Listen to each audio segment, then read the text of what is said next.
The Middle East, the heart of the world map, a meeting ground of countless cultures, and a treasure trove of the energy resources that power the world. But this very land is also one of the most conflict ridden regions in the world.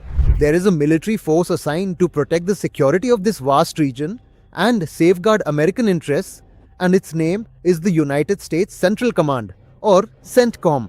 In this video, we are going to examine how this military organization, headquartered in Tampa, Florida, is deciding the fate of 21 countries on the other side of the world. Along with that, let us also get a closer look at their history, the wars they have led, and the challenges that lie ahead.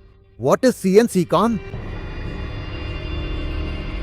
1979, a year when major changes took place in global politics.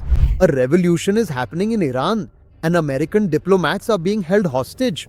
Soon after, the Soviet Union invades Afghanistan. Moments when America's influence in the Middle East was being questioned.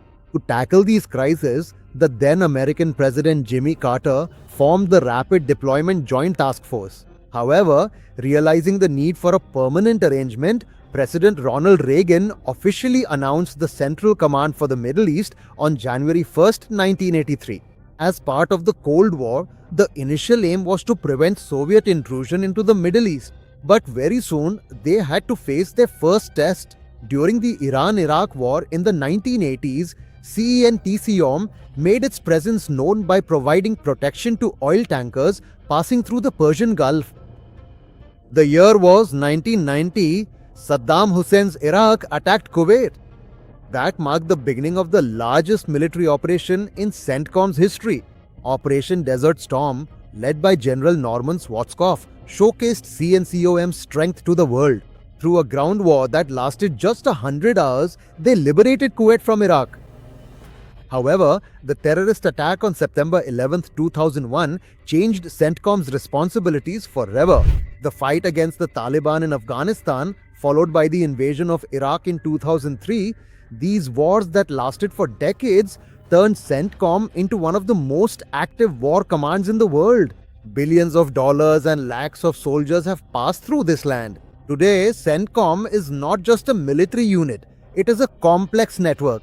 It's a combined force of the Army, Air Force, Navy, Marines, and Special Forces. At present, 21 countries come under CENTCOM's jurisdiction, from Egypt to Pakistan, from Kazakhstan to Yemen.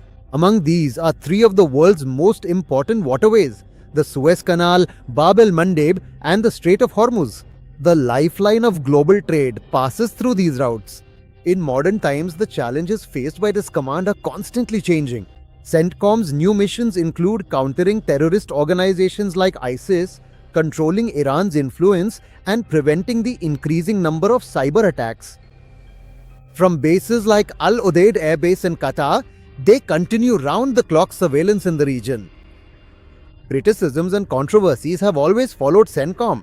American interventions on foreign soil have often led to major debates.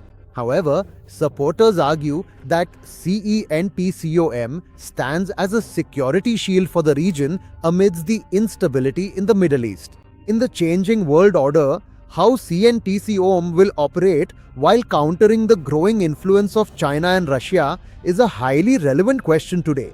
That is why it is by confronting these very circumstances that this command operates. They steadfastly continue to stand guard as sentinels at the very center of the world, carefully navigating a precarious tightrope of global power, complex politics, and the ravages of war.